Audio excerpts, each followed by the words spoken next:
Running a studio can feel complicated, but it doesn't have to. And that's why I love Arketa.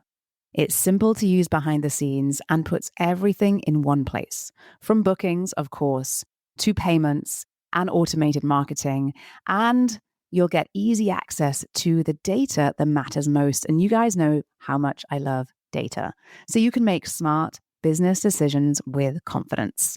And if you ever need help, their support team responds super quickly, and they're real people who know exactly what you're going through as a business owner. Now, right now, if you go to arketa.com/Seran, that's ARKETA.com/Seran, SERAN, and book a demo, you'll get 3 months free of Arketa's marketing suite or a branded mobile app. Again, that's 3 months free when you go to arketa.com/Seran. Boutique fitness is changing faster than ever. Clients are expecting more. Owners are often stretched thinner than ever. And the studios that are evolving and adapting are the ones that are truly thriving. But what's actually driving these changes? What do consumers really want in 2025 and beyond? And what tools are making the biggest difference behind the scenes? Well, today I'm sitting down with someone who has a front row seat to all of it, Rachel Lea, the CEO and founder of Arketa. Arketa powers hundreds of boutique fitness businesses, giving Rachel Lea a very unique view into the trends shaping our industry. Well, hi there, I'm Seran Glanfield. I'm a business and marketing strategist just for boutique fitness studio owners like you. If you're ready to be inspired and make a bigger impact, you're in the right place. All you need are a few key strategies, the right mindset, and some support along the way. Join me as I share the real-life insights that will help you grow a sustainable and profitable studio.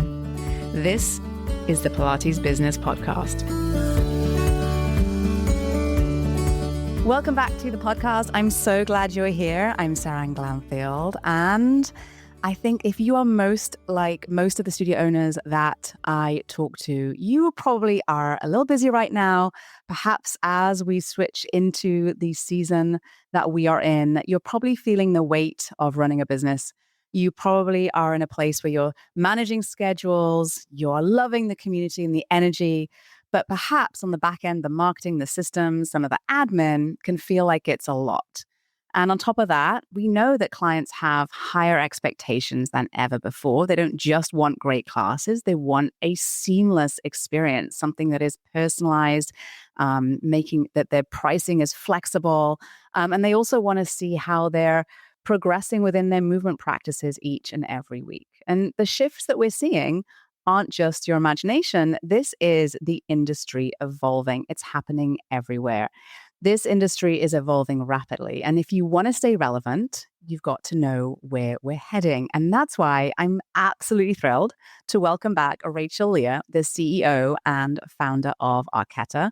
Arketa is one of the fastest growing platforms in boutique fitness and one of my personal favorites to work with behind the scenes with the studio owners that I work with.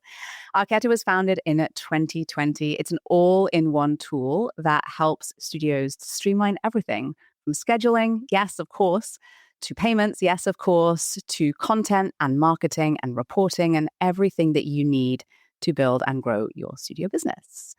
But more importantly, the reason why Rachel Lea is here with me today is because she's seeing firsthand what's happening inside the industry, behind the scenes, and amongst the hundreds and hundreds of studio owners that they support. So welcome, Rachel Lea. I'm so glad you're here. Yes, thank you so much for having me. Back again. Yes. It's like no time has passed. I know. I was just thinking that. And, you know, it's always wonderful to have you on and to learn a little bit more about what's been happening in your world. I know that Arketa is evolving and growing and going from strength to strength. And it's fantastic to see. Truly it is. I know we were chatting earlier. It truly is great to see all of the different things that you're doing behind the scenes there. So I'm glad you're back. And I know, it's wild. When we train new employees on our product and I demo it, sometimes I'm like, I can't believe we built all this. like the trainings have now gone from like a day or two of how much we had to like 2 weeks, just Yeah. because there's so much. It's wild to see. It's so fantastic, though. So fantastic. Well, why don't we start high level and sort of see bigger picture. And perhaps, since you were last on the podcast, which I think was about a year or so, maybe a little longer ago, Yeah. what do you see has evolved or changed most in that last 12 to 18 months? Yeah, one of the biggest things is new studios, new studios, new studios, man. I mean, women, everyone is opening up a space. It is a space on a third floor that's small and private. It's a space in their garage. It's a brand new location. We're seeing studio owners switch locations to grow into bigger spaces. People are opening up net new units. I It's so surprising because the pandemic is 5 years old. It's almost over, but yet wellness is now starting to have its boom of net new locations, and it's just beautiful to see. Are you seeing that too? Like, I feel like everyone and their mother is opening up a Pilates studio. Yeah, 100%. So I echo everything you said. What I'm seeing amongst the studio owners that I work with is that we're seeing studios that have been open for, even pre-pandemic, studios that have been open for 10 years are upsizing and adding more equipment, more space, extra rooms, more capacity really, to because of the Yeah. amount of demand that they're seeing. And then, yeah, I mean, I think last week I spoke to at least I want to say 4, maybe 5 new studios who are brand new, either on the cusp of opening or, are in the sort of the pre sort of opening kind of build up to finding location, finding a space, and so on. So yeah, there is a tremendous amount of expansion happening. And I think, the way I look at it is that this pie is getting bigger, right? That there is a lot of opportunity out there right now because and it's all demand driven. Oh, 100%. There's like a small street in Michigan that has like 7 Pilates studios all on the same street, and they're all waitlisted. If you go to their website, they're all bustling, which leads me to the second segment that is growing is Pilates. People cannot get enough of it. They're obsessed with the reformer. Everyone has an opinion on which reformer they like best, which means that all of them are booming because someone will go here for balance body or someone will go here for classical and grots. And other people like Megaformer and Legree. So all of them are booming. And then mat Pilates is having its moment. It used to be called Sculpt. So back when I taught, we called it Sculpt. That same format is now just being called mat Pilates. And for whatever reason, those classes are booming. And if you had the same class and you just called it Sculpt, way more empty than the Pilates. Something Yeah. about that word. It's so interesting, right? It's so interesting, and yeah, it's very, very hot right now. Very hot right now. We can't get enough. We can't get enough of Pilates, which I love. And the question that I get often, I'm starting to get asked a little bit now, is, is this just a trend? Am I concerned, or am I concerned about the quantity of Pilates studios? And I think and I'm kind of curious to hear what you think, but I've been in the Pilates industry since, 2008.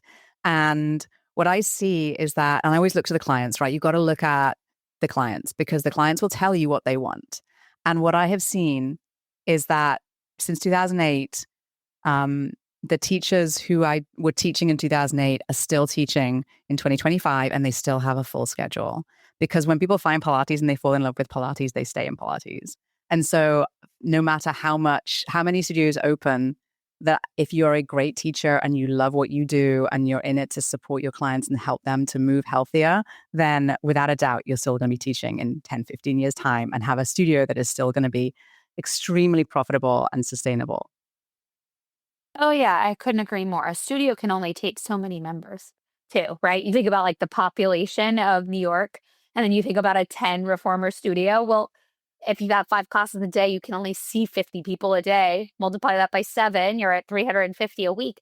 There's millions of people in New York. So, like, you're making a bet that a tiny, tiny, tiny, tiny little piece. But the other thing about the fad is that, yes, everything has its moment. but the good stuff stays good. And what I mean by that is like strength training has always been, personal training has always been, yoga. Yes, it's probably less popular than it was, but the good studios Oh, still stick still, you can't around. get into those I think either. it's more Yeah. of the, yeah, I think it's the like experiential studios that have a challenge, meaning the like a bungee class that you can't do every single day. And I actually talked to an owner that's doing silks. They're doing aerial yoga and it's beautiful. They're silks. And what she said is, well, I just add Pilates to my studio. There we go. And so then she can still keep this experiential moment that can be a trend and evolve, but she's still keeping the hardy stuff that Pilates is not going anywhere anytime soon. I think the name may change. Like I said, how it would like sculpt before and now it's like hot mat. The name will probably change, but the format will be the same. Yeah, for sure. For sure. For sure. So let's talk a little bit about, like, dive down a little bit deeper and talk a little bit about the studios that are the highest performing. Because obviously you see behind the scenes, you speak to studio owners and you see the data, you see the trends, you see their growth. And when you look at all of that, what sort of patterns do you see emerging among the ones that are growing the fastest right now? Right? Is it that they are adopting all this new kind of technology?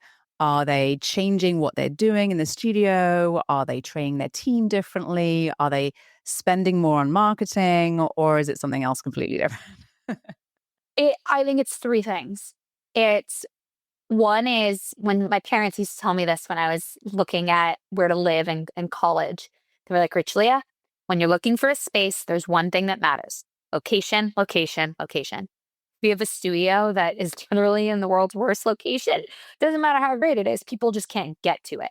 So having a great location is important, meaning if you're in New York, even though it feels like everything's a great location, there are locations that are not good. Being on a fifth floor walk up, not near a train, it's just hard to get to. So one is location. Second is going to be the actual space. The studios that are the most successful invest in the space and they invest in the equipment. So instead of going in Alibaba and finding the cheapest thing that you could possibly find, you chose to open a business. It's kind of like saying, hey, I'm going to open a restaurant and everything I do is going to be cheap. I'm going to have paper plates. I'm going to have paper forks. I'm going to have to go. You wouldn't spend a lot of money. You probably wouldn't come back. That's why we go to a nice restaurant, right? The interior is nice. The plates are amazing. It feels expensive. So the studios that don't, there are ways to do inexpensive build outs. Don't get me wrong. I'm the queen of cutting costs and being efficient, but there's a difference between being efficient and just being cheap, like buying mats that everybody slips on and having dirty towels that smell. So second is like the actual studio experience. And then so assuming one checks and two checks, like you can't, doesn't matter how good your classes are, your formats, your prices, if like one and two are not there, it's going to be really hard to get people to come and stay. The third is going to be the superstar instructors. This is the secret sauce. I'm biased because I was an instructor and I know I was the secret sauce to all my classes. Like we had location, we did not have the second one in my studio and people didn't care about the niceness because they came for the third. So maybe if I stack rank, it'd be like location, instruction, then niceness. Also, if you want to charge more. And what I mean by this is if you're an owner, you either need to be the star of the show, which many owners are, right? They're breaking off from a studio and then they're the star of the show. We see a lot of ownership now that is not instructors. They're not from the space. They're business-minded people. You got to find a superstar and you got to pay them well. And it needs to be more than a single superstar, because if you have a one man, woman, them business, the problem is that human can only teach so many classes till they burn out. And then that human, when they leave, you're stuck with all of your numbers dropping. And so I think you said something interesting about instruction and formatting. It's making sure that that superstar is, what's it called? Like Tinkerbell, like fairy dusting the magic to that group. And when it comes to instruction, what I see working the best is the non-gimmicky stuff. You see the stuff on Instagram and like people don't really want that in the studio. They kind of just want it. They like to see it. Yeah. Yes. Yeah, but like Yes. the Pilates class that like a human can literally not get through, or Yeah. like a sequence that you cannot memorize, is that No. stays on Instagram. So like Yeah. great instruction. It has been the same in 2008 and has been Yeah. the same in 2022. It hasn't evolved, just the way we consume it on social is so different now. Totally true. And I think, you do run into that situation happen a lot where often it's the owner who is the superstar teacher, right? And their classes end up being super full and waitlisted. And then, there is a sprinkling of perhaps other teachers who are great, but perhaps they don't have that same quality as either the owner who is desperately trying to teach as many classes as possible to keep the client numbers higher and also trying to organize everything else. And I think that there's a lot that you can do as a business owner, whether you are that superstar teacher or whether you are the leader of the business and investing in superstar teachers to make sure that quality across, and it's really the experience that the clients are having across the classes is really, really consistent. 100%. And I think some of it comes to ego. So for example, when I taught at the studio, my mentor was incredible and wanted me to win. How did she help me win? She gave me the prime times. Yeah. So if you were that star owner, you love the prime times, right? Yeah. But the best way you're going to scale a business is give Yeah. everyone else the prime times. And you actually take the low times and build those. And so it's this like mind flick of like, I'm used to being a star. Why would I not being a star? To, hey, if his business is going to scale, I have to actually make new stars. And that's a really hard mind mapping when Hmm. you've worked so hard as an instructor at a studio to be the star. It's like, oh, wait, this is no longer about me. I have to build stars. And oh, wait, these stars might get so good, they might leave me. And then there's that Right. whole place I won't Yes. get into. Yeah, yeah, yeah. Yeah, No, it's true. It is. It does. It definitely, I think, is like one of those seasons or stages that you have to work through as a business owner, as a studio owner, for sure. 100%. I think you have to want it enough to go through that switch, that mental math, right? Of like, oh wait, hold on. Yes, if I don't do this, then that won't happen, and I'm going to be doing this way forever. And oh wait, hold on, that is not sustainable for me, or not what I want. Yeah, 100%. yeah. So we know that the experience is absolutely number one, right? And I think that is something that is often overlooked. And I think that the experience has gotten even more important. And when we take experiences, we mentioned the decor and we mentioned, the teachers, and the impact of these are often not these huge, big, sweeping things. They're often a lot of very small things that add up to this very unique experience that I think that clients get in a studio. But we know that expectations are, I think, higher than they've ever been. There is, competition only sort of like lifts everybody up a little bit more, right? And over the era of boutique fitness, which, I think started sort of early in the sort of 2000s to where we are today, the standards are certainly higher across the board for experience in the studio, but also the kind of connection community that happens outside of the studio as well. And the way that studios stay connected to their clients when they're not in the class. I think we see that, I think clients have this expectation now of that level of communication, how they're engaging, that booking experience and so on, which obviously tremendous amount about. So tell me a little bit about how you've seen that side of things evolve. Yeah, I mean, it's like going to a restaurant. If that website doesn't look nice and the Instagram doesn't look high end, I'm not going. If I can't book, definitely not going. Is this a hole in the wall? What year are we in?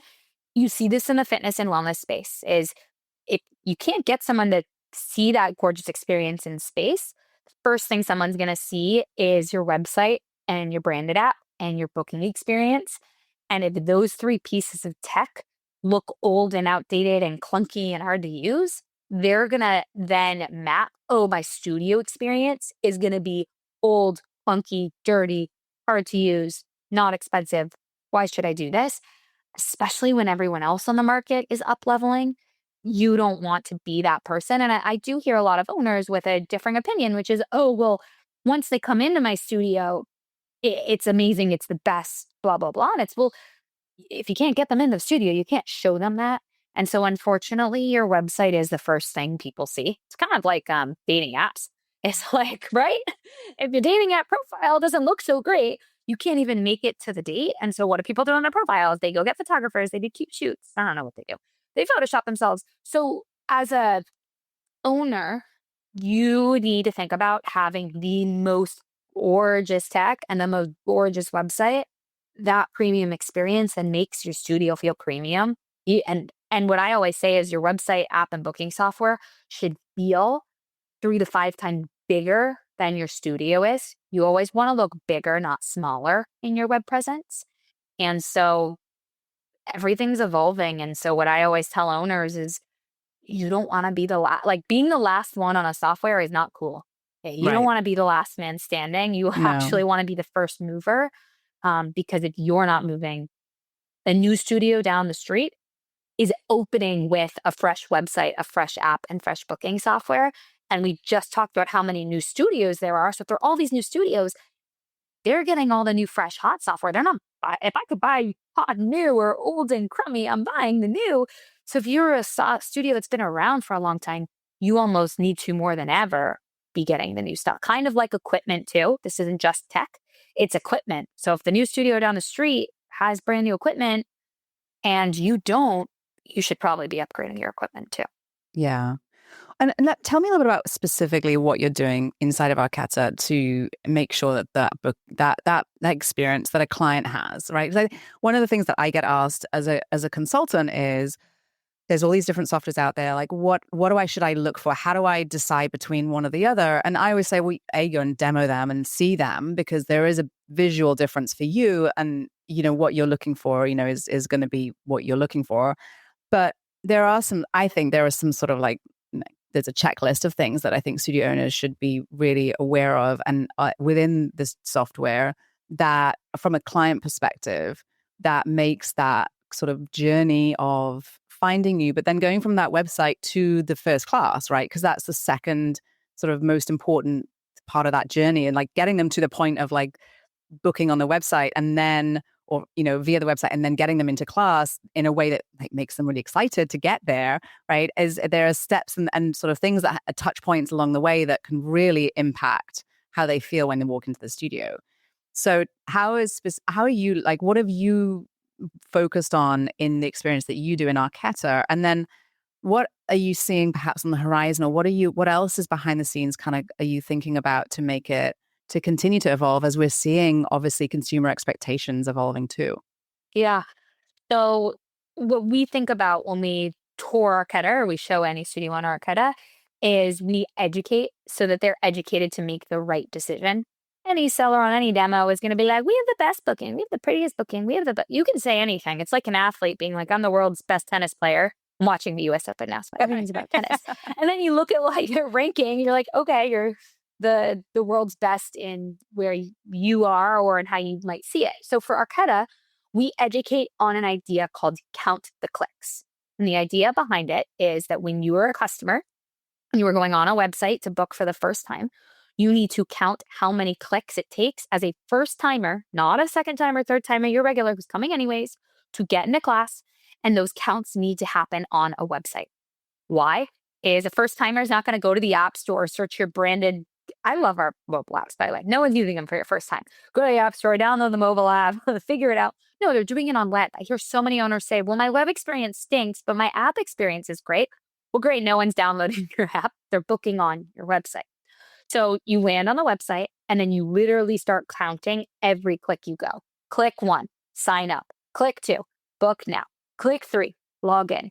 What you notice when you start going through that exercise is how many platforms bump you to another page. How many platforms have an extra click? How many platforms have sign-up forms that are 20, 30 fields long? When you actually go through the sign-up, you can record. You could actually open a stopwatch and record how long it takes you to go from start to finish. Big brands like Amazon and Shopify optimize for getting you to buy now in one click. Think Shopify. They have Shop Pay now. You don't even have to throw in a credit card. Amazon, one click buy is above. Before you add something to your cart, you could just buy now and skip the cart. And so that is the number one thing you should be looking for. How does Arketa evolve on that? is we do those exercises in-house to make sure that we are having the best checkout process possible. Where I think most platforms miss the mark is they added so many features, and they don't let studio owners actually remove those features from the first time booking experience. And so it gets really clunky. Whereas Arketa, whenever we build a new feature, we actually have a setting in the dashboard to not use that feature so that you can make your checkout experience shorter. So I'll give you an example.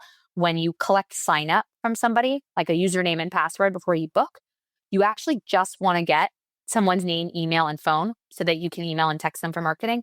You don't need their birthday. You don't need their shipping address. What are you sending them a pair of socks before the first class? You don't need their emergency contact. I know they might get injured, but get that when they arrive. Hide all those fields, but owners put them in. And then I'm in my car booking a class. Oh, I'm done. I'm No, toast. I I'm know. not filling I it out and know. leaving. So it's like little stuff like that we optimize for. It is all these small things that add up to make it what it is, right? And we often it's not like the huge things. It's the small things that make a massive difference. Yeah. So we like the small lower number of clicks. Talk to me a little bit about sort of personalization, and how that impacts how you're working with that in Arketa, because that is obviously, this is not super new to marketing at all, but I think that we are seeing more opportunity than we've ever seen to incorporate that into our marketing efforts. Yeah, everyone should market differently, and then everyone's checkout experience should be different. So, for example, if you are a multi-location business where you have many locations in a similar area, let's say you have 3 locations in New York, in your checkout process, you might want default location so that you can understand the foot traffic between 3 locations. If you were a 1-location business, you don't need a default location field. You only got one. I can't tell you how many platforms have default location that are a single location. I'm like, clearly the software here did not think this through. The second personalization is what pricing options are showing at checkout and which order are they coming in. So if you were a first-time customer booking, one, there are many platforms that make you buy the package and then they forget to take you back to checkout. So now you're like stuck with your package. I heard a studio owner the other day saying, yeah, so many people like buy our intro and then never book. And I'm like, yeah, because because it should have been in the same flow. It's not you, it's actually your software because you should have them in the same. And then they're like, oh, but people are not buying the right thing I wanted them to buy. Well, why? When you look at the order, they couldn't choose the order and they couldn't choose how many they were showing. So now you have these owners that have like 30 price points on their checkout when they only need 3 to 5. A human only has so many decisions. Obviously, the obvious stuff, but a lot of platforms don't do this, is the colors and the fonts embedded in your website. Why? So that it looks on brand. No one wants to be taken off a page to think that they're in a third party. And so we think a lot about every business is different. How do you customize it differently? And that starts at the checkout experience. I know you went a little bit into marketing, but that goes into your segmentation and your automation process because your intro offer flow is going to be different than the studio down the street's intro offer flow. Your segments are going to be different. And so you need a platform that can adjust those based on your studio type. And most platforms are built for a yoga group class-based business. And the problem is yes, we support those too, and we can do those automations.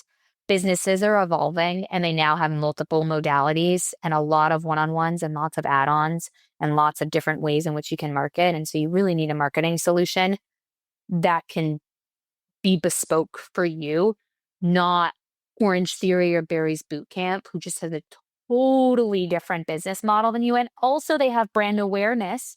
So instead of looking at those brands, you should be thinking for yourself, which is obviously very hard if you haven't marketed for this business before, which is why you lean on someone like you or Arketa who knows those best practices. Yeah, it's so common for a studio to find themselves in a spot where they're struggling because they don't, their software doesn't facilitate what they want to be able to offer to clients. They see an opportunity to say, add on, extra one-on-one or even duets, right? We see a lot of it in Pilates, and it often is so sort of they just have to create some sort of like hack behind the scenes to make it all work. And that doesn't sit well with studio owners, and it's not efficient. And I think when you're in a world where we are now using and leaning on our software as, as a team member, right? This is the person, this is someone, this is sort of a tool that is helping you to get clients. This is a tool that is helping you to retain clients, helping you to organize your studio, helping you to make sure you're profitable and to show you where you're profitable.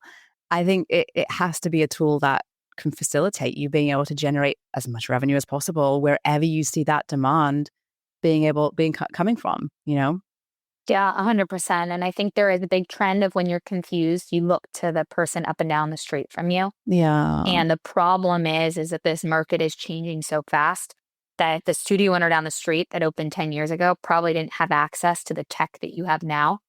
And so you probably actually shouldn't be looking at what the people down the street are using or the big enterprises that started in the early 2000s. Yeah. And then the question becomes, and I'm sure you hear this all the time from owners, okay, if I'm not looking at that for my software or my marketing strategy or what's on the pulse, where do I go?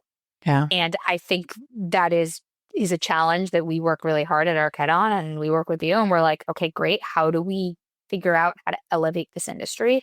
And I think a lot of best practices come from other industries in the space that a lot of times owners don't think to look at, like the restaurant industry or doctor's offices or barber shops, where we can actually take those learnings because some of those industries are a little bit further ahead in tech. Yeah, it's so interesting. I completely agree. I think so. I want to come back to something really quickly that we kind of touched on.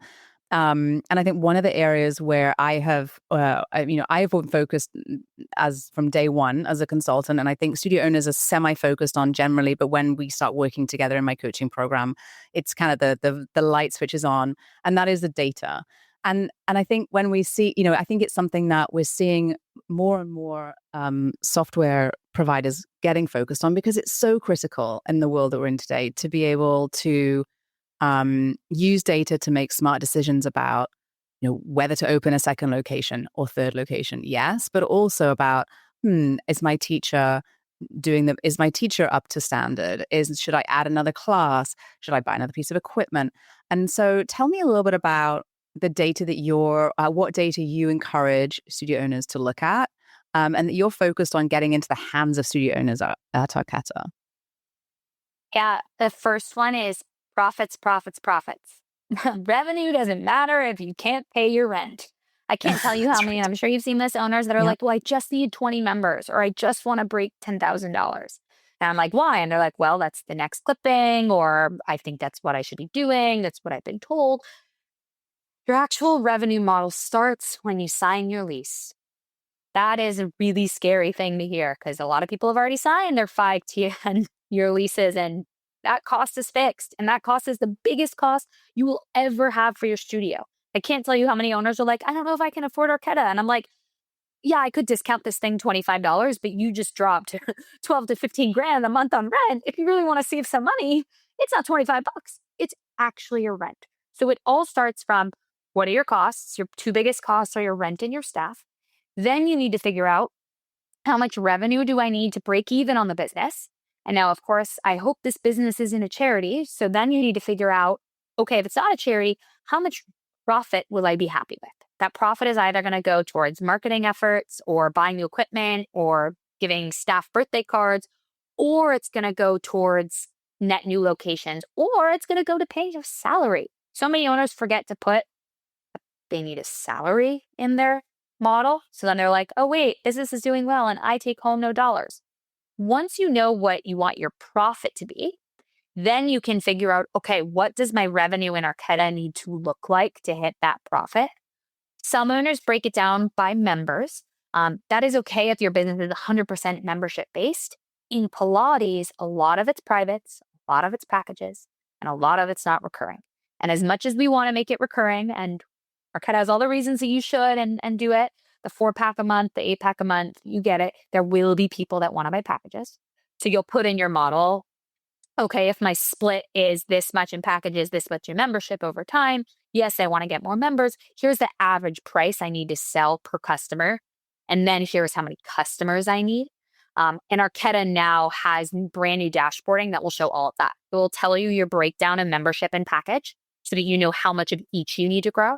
And it will tell you your average price point per service and average price point per membership. So you know if you increase it up or you increase it down and discount it where you need to be. And then the last thing you need to look at as a studio owner is which channels are bringing in the right type of customer.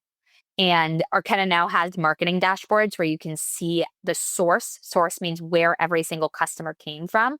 So that if you're like, oh my God, I have all these leads from Facebook ads, but wait, I look at the end of their lifespan and none of them ever spend $1. And all of the customers that are spending money is actually referral. Great. I either need to fix my Facebook ads or ditch them, or I can go focus on referral. And so what Arketa allows you to do is understand LTV, which means the lifetime value of a customer, your healthiest customers, where are they coming from? So that you can either double down on the ones that are working, or you can change the ones that are seemingly not doing well. Most platforms don't have connected marketing efforts, sales efforts, and booking software. So all that data becomes muddled everywhere. Yeah, that is absolutely fantastic. This is all the types of data that I wish everyone had always had and has access to. All of those numbers are absolutely critical. And it, like you said, it's deeper than just that top line revenue number. It's that, really, like you said, doesn't really tell you a lot for sure. 100%. So let's zoom out a little bit. And, obviously the industry has been evolving very rapidly and growing exponentially. But tell me a little bit about where you see the industry heading, short term, next year or so, and then, next 3 to 5 years. And then what are you focused on at Arketa to help make sure that you are supporting all of your partners and all the studio owners out there as we head into all of that? So the first thing that we are seeing is the collapse of franchise model. And by collapse, you see people like Exponential selling off parts of their brands. They sold off Row House. They sold off a few other ones, Cycle Bar. You're seeing this massive bubble popping of franchise. Why do I think that is? Is franchise build outs are crazy expensive. They're like $500,000 to $1 million. So before you even open your studio, you're so out of money. And then you have to have interest to pay all that back. And then the second big piece is you have to give 10% up to, depends on the franchise, of your profits back to the franchise. Now, that's the big box franchise. The smaller franchise, not like that, right? You have better unit economics. They don't have the build out costs. It's a much smaller profit. They actually work with you for a brand. We at Arketa work with some incredible franchises. I'm talking about like the $1 million build out, 20% profits. Those you see closing. Why you see them closing is they don't turn enough of a profit for everybody to be happy. And then the studio owners go bankrupt. So what you're seeing a turn towards is smaller franchises or independently owned. And why are those a better economical bet? Is truly your build out cost is not $500,000. And then you're not giving 10% back to this big brand and all this ad spend. So a micro franchise doesn't have as hefty of a payroll staff when you look at like the unit economics of these businesses. Like a smaller franchise has like 1 or 2 people helping you. It doesn't have a team of people and a beautiful office with Apple, like all these costs they have to pay. Well, where does that come from? Is your studio. So movement to smaller franchise and independence. The second thing I'm seeing is a move towards big spaces and small spaces. You're seeing a movement out of the like middle-sized studio. So people are either going really big and they're opening like, I don't want to say equinoxes, but mini gyms that are like 2 floors and have sauna cold plunge and private training and classes, big cost, even bigger revenue, or micro spaces. Think 4 or 5 reformers, private invite only, smaller. And the why is because then they can grow into a mid-level space. Whereas some of these mid-level spaces, the unit economics are harder to do. And so people like starting small or they're going really big where they have the room for it. And then the third, and we talked about this before, is so much Pilates. Pilates is everywhere. Everyone should have a reformer in their studio, use it for privates. I don't know, hang them up on the wall for classes. Why does Pilates work so well is people are willing to spend for an apparatus. I think people see the value in a piece of equipment that they can't afford at home. And so they're willing to spend. I mean, in New York, a Pilates class can be like $65. It's insane. And in secondary markets, you're still getting up to the 35, 40, whereas a body weight class is harder to justify that cost. And then the last biggest trend I'm seeing is the wellness economy is growing very quickly. And by wellness economy, the longevity movement.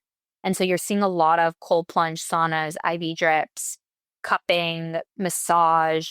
And what people are doing is they're adding that wellness part of the business to the fitness so that someone doesn't have to go to 2 facilities. They can just go to 1.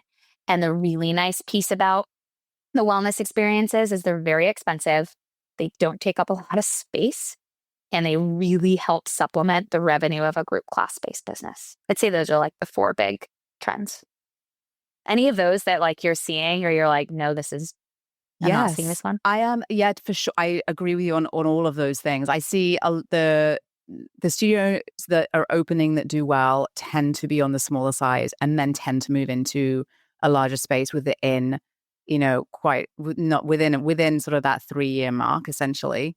What I see with the Pilates, the other thing I would add to what you said, which I think is absolutely what we've seen is that I think one of the beautiful things about Pilates that we all know about in the Pilates world is that you can do it very, very often.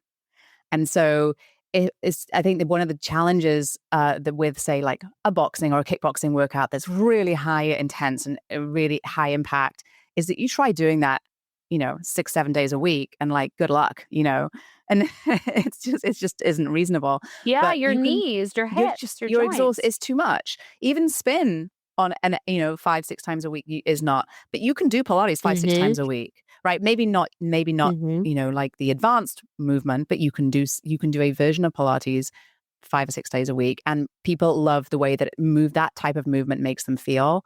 And I think that is why it is for sure here to stay, as long as you have the teachers and as long as you have the experience. I think I'm not concerned at all about independently owned Pilates studios. It also ages really well. You can get all sorts of shapes and ages in a Pilates studio. Yeah. Whereas if you're at a high impact business, anyone with an injury can't come. Pre-postnatal, good luck. Any sort of joint, like there are just so many less humans that you could possibly have come in. And if you find Pilates, you will stay with it, and you can stay with it until the end of time, because it is so good and can be adapted for every age, And I remember teaching folks who were in their 70s and 80s, and they had the best posture. They had great mobility, great balance, and it is, we talk about longevity, like starting from your 30s and 40s for sure. But like the reality is that it pays off when you're older, and you can still be doing Pilates no matter what. So it's all good. So much happening. Sounds like we're opening a Pilates studio. I know. Where are we going to do this? I don't know. I'm thinking, London's booming. East Coast is great. Maybe we find like a small island where Pilates has not yet infiltrated. Oh, well, thank you so much, Rachel Lea, for coming on. I think just to recap a couple of things that stood out from our conversation is, number one is, experience is absolutely number one. Experience in the studio and giving that best experience you can to your clients is so critical. And that's what really will truly help you stand the test of time. Number two, personalization is no longer optional. We have to build out that customer journey and utilize these amazing features that, software, you have at your fingertips and your software to really enhance the in-studio experience and also drive that amazing long-term retention and that LTV number, the lifetime value number that you mentioned as well. And then, data is absolutely critical as a studio owner to stopping the guessing and making decisions with more confidence. These are the shifts that I think have happened and are happening in our industry. And I think for those of you listening, if you want your studio to thrive in the next, 12 to 18 months, then these are things you really can't ignore, right? 100%. Thanks so much for tuning in to the Pilates Business Podcast today. If this conversation with Rachel Lea sparked some ideas for your own studio, I'd love for you to take a quick moment to subscribe so you never miss an episode. And if you know another studio owner who would benefit from hearing this, please share it with them. It's the best way to help more boutique fitness businesses thrive. And remember, building a profitable and sustainable Pilates business isn't about doing all the things. It's about doing the right things. So I'll see you back here next week for more strategies to help you grow. Did you love this episode and want more? Head to spring3.com and check out my free resources that will help you run a profitable and fulfilling studio business. And before you go, one last reminder, there is no one way to do what you do, only your way. So whatever it is that you want to do, create, or offer, you've got this. Thanks again for joining me today and have a wonderful rest of your day.